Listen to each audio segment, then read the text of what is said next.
Ils ne se sont pas excusés. Ils ont simplement arrêté le moteur en pleine route sans prévenir, sans détour. En moins de 72 heures, le gouvernement fédéral américain s'est retrouvé figé comme un écran d'ordinateur qui plante. Pourquoi? Parce qu'à Washington, deux visions du pays se sont percutées de plein fouet.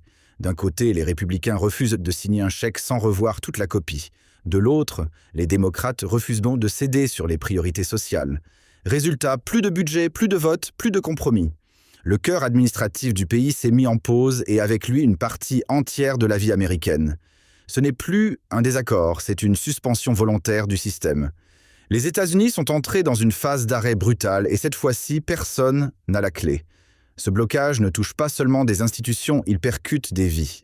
Derrière chaque bureau fermé, il y a un agent du parc national, un archiviste, un chercheur, un simple employé de l'administration qui du jour au lendemain se retrouve à la maison sans mission, sans salaire.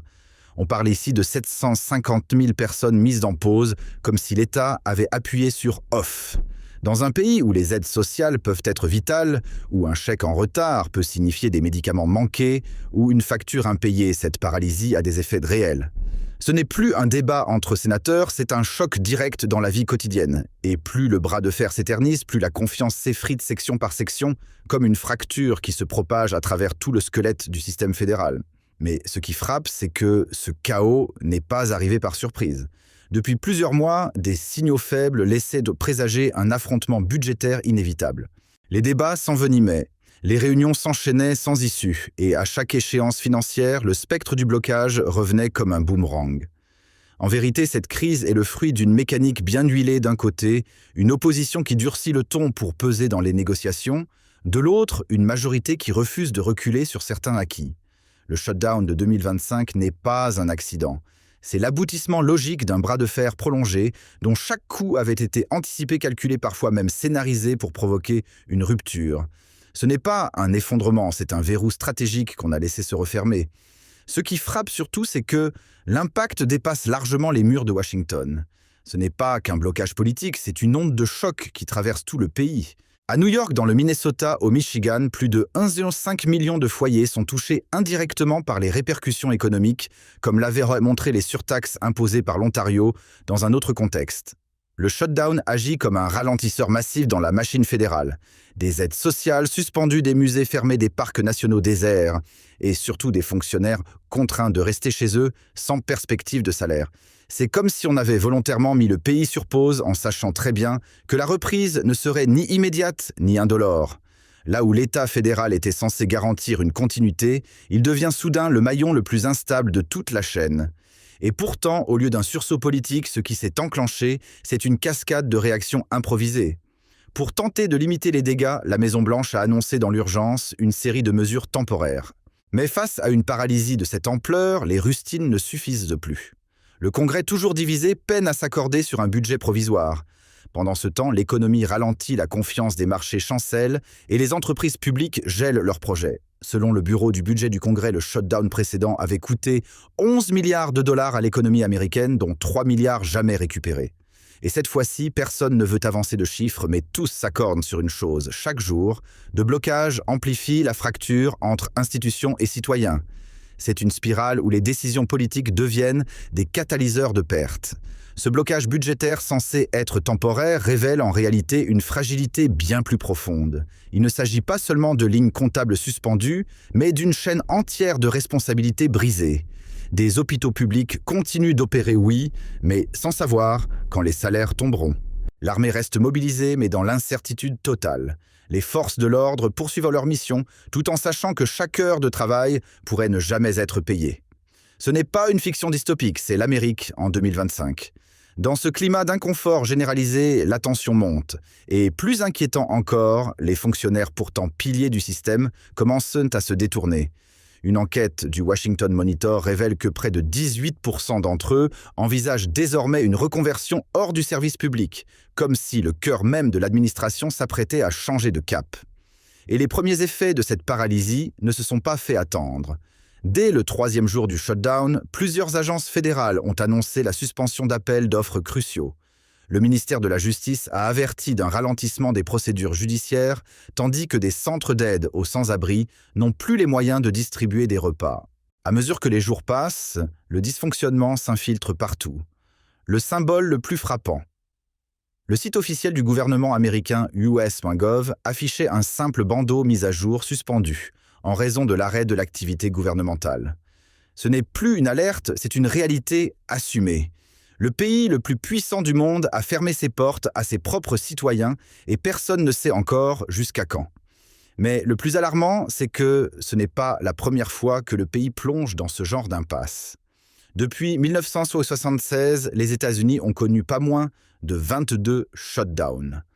Mais celui-ci, comme celui de 2018-2019 sous Donald Trump, reste parmi les plus marquants. À l'époque, il avait duré 35 jours. Aujourd'hui, le scénario semble vouloir se répéter un bras de fer idéologique où chaque camp joue la montre en espérant que l'autre cédera. Mais le coût est colossal. Chaque jour d'arrêt, ce sont des milliards qui s'envolent, des projets gelés, des vies suspendues. Ce n'est plus une anomalie institutionnelle, c'est presque devenu un mécanisme récurrent, un dysfonctionnement intégré dans la gouvernance elle-même. Et au cœur de cette répétition, une question dérangeante se pose, est-ce que le système est encore conçu pour fonctionner, sans imploser? Et malgré l'ampleur des dégâts le plus frappant, c'est cette impression d'habitude. Comme si une partie du système avait appris à fonctionner en mode crise. Les entreprises adaptent leur calendrier, les agences anticipent les interruptions. Les citoyens, eux, baissent les épaules. Le shutdown devient presque une routine nationale, une sorte de saison politique à part entière. Et pourtant, chaque fois, les conséquences s'alourdissent. La confiance institutionnelle diminue, la fatigue démocratique s'installe et les extrêmes politiques gagnent du terrain. C'est un cercle vicieux, plus l'État se bloque, plus les gens s'en détournent, et plus il devient difficile de débloquer quoi que ce soit. Ce n'est pas seulement un problème de gouvernance, c'est une crise de fonctionnement collectif. Ce qui est certain, c'est que ce blocage n'est pas qu'un simple incident passager. Il révèle un basculement profond dans la manière dont les États-Unis gèrent leur propre stabilité. Jadis, perçu comme le garant d'un ordre administratif inébranlable, l'État fédéral montre aujourd'hui ses fissures. Et ce n'est pas seulement une crise de financement, c'est une remise en question de tout un modèle où l'idéologie prend le pas sur le service public, où la logique électorale sabote l'intérêt général. Mettre à l'arrêt un pays pour faire pression politique, c'est jouer avec des équilibres fragiles. Le prix immédiat est évident des institutions à l'arrêt des citoyens en attente. Mais sur le long terme, le vrai coût pourrait bien être invisible, la perte de crédibilité d'une démocratie qui se bloque elle-même. Il n'y a pas si longtemps, l'idée même d'un gouvernement américain forcé de fermer ses portes paraissait impensable. Pourtant, nous y sommes. En quelques jours, un désaccord sur le budget s'est transformé en blocage total, mettant à nu une vulnérabilité que peu osaient reconnaître. Le pays le plus puissant du monde dépend pour son fonctionnement quotidien d'un équilibre politique de plus en plus instable. Et ce déséquilibre touche des points névralgiques, aide sociale suspendue, justice ralentie, programme éducatif figé. C'est un système où une simple ligne non validée dans un document financier peut paralyser toute une nation. Ce n'est plus une exception, c'est devenu un révélateur brutal de ce qui ne fonctionne plus. Le plus révélateur dans cette crise, ce n'est pas tant la fermeture des bureaux ou l'arrêt des services publics. C'est le signal envoyé à l'intérieur du pays, celui d'une nation qui vacille sur ses fondations.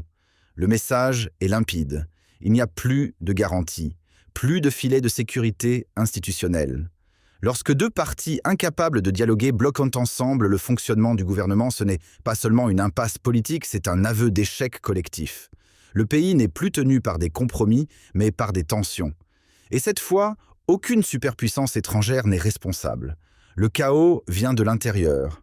Le vrai danger, ce n'est pas un virus, une guerre ou une attaque cybernétique. C'est un Congrès qui ne vote plus. Mais une autre question plus dérangeante encore commence à s'imposer. Est-ce qu'un pays peut continuer à inspirer confiance quand il démontre qu'il peut s'auto-bloquer? Pendant que des nations consolident leur système, que certains investissent dans la résilience ou accélèrent leur transition, les États-Unis s'enfoncent dans une répétition à haut risque. Ce n'est pas un test de stress, c'est une fracture structurelle. Un pays qui laisse 750 000 agents publics sans solde, qui suspend les aides vitales, qui ferme ses propres parcs nationaux. Peut-il encore se prétendre modèle de stabilité? Là où on attendait un leadership, on assiste à un repli. Et sur l'échiquier mondial, chaque faille se transforme en opportunité pour ceux qui observent ou qui avancent. Si on prend du recul ce qui se joue, Ici dépasse largement un simple désaccord budgétaire. Ce qu'on observe, c'est un mécanisme de paralysie devenu structurel. Le pays s'est enfermé dans un scénario répétitif où chaque camp joue à qui tiendra le plus longtemps au détriment de millions de citoyens pris en otage. Et pendant que l'Amérique se débat dans ses propres blocages d'autres puissances, avancent leurs pions. Moins visibles, plus silencieuses, mais bien plus cohérentes. Le vrai risque, ce n'est pas le shutdown en lui-même, c'est de le normaliser, de l'accepter comme un épisode inévitable du jeu politique. Car à force de tirer sur la corde, ce n'est plus seulement la gouvernance qui s'effondre, mais la capacité d'un pays à inspirer confiance, à l'intérieur comme à l'international. Et pendant que le pays se fige, d'autres tensions émergent sous la surface. Certains États, comme le Michigan ou le Minnesota, déjà fragilisés par des politiques énergétiques instables, voient ressurgir les effets d'un système en déséquilibre. On se souvient du choc en mars, quand l'Ontario avait imposé une surtaxe de 25% sur l'électricité exportée vers les États-Unis. Ce genre de pression externe, combinée à une paralysie interne, donne lieu à un cocktail explosif. Le shutdown n'est plus un simple blocage administratif, c'est un facteur aggravant de vulnérabilité géopolitique. Chaque retard dans la reprise devient une faille exploitable, chaque division intérieure devient un levier potentiel pour ceux qui cherchent à affaiblir l'influence américaine sans tirer un seul coup de feu.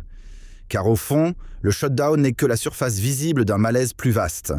La vraie bataille, elle se joue dans la capacité des institutions à faire face à un monde qui évolue plus vite que leurs mécanismes internes.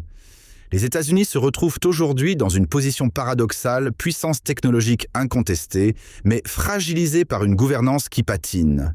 Tandis que l'innovation continue à un rythme effréné dans les secteurs critiques de l'IA à l'espace en passant par la cybersécurité, l'appareil politique lui avance au ralenti prisonnier d'un jeu partisan sans issue.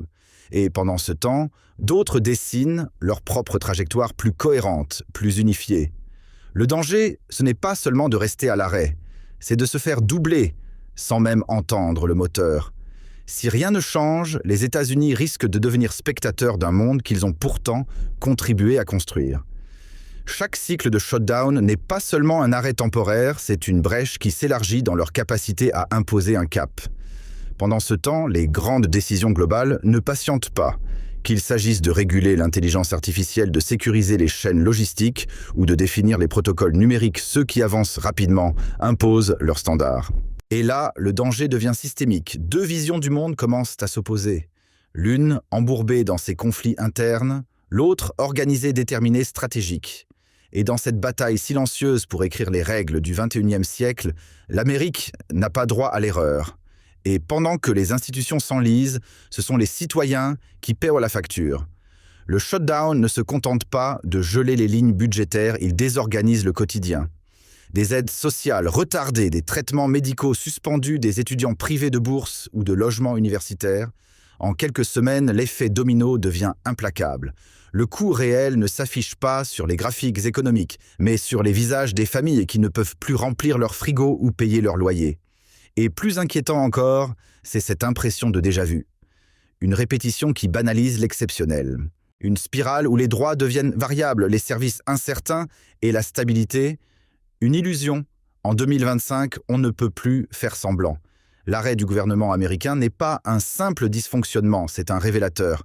Si vous êtes aujourd'hui connecté à Internet, si vous dépendez de services publics ou de systèmes numériques pour travailler, étudier ou simplement vivre, alors vous êtes déjà impacté. Le shutdown n'est pas un écran noir à Washington, c'est un signal rouge partout ailleurs. Pendant que l'Occident s'interroge, temporise débat, certains pays avancent vite, très vite. Ce qui devait être une impasse temporaire devient un tournant. Le monde regarde, et chaque jour d'immobilisme américain alimente ailleurs une dynamique nouvelle, plus rapide, plus stratégique. Ce n'est plus une crise nationale, c'est une faille dans l'ordre mondial. Aujourd'hui, le débat n'est plus de savoir qui a le budget le plus ambitieux, mais qui garde la capacité d'agir quand tout s'arrête.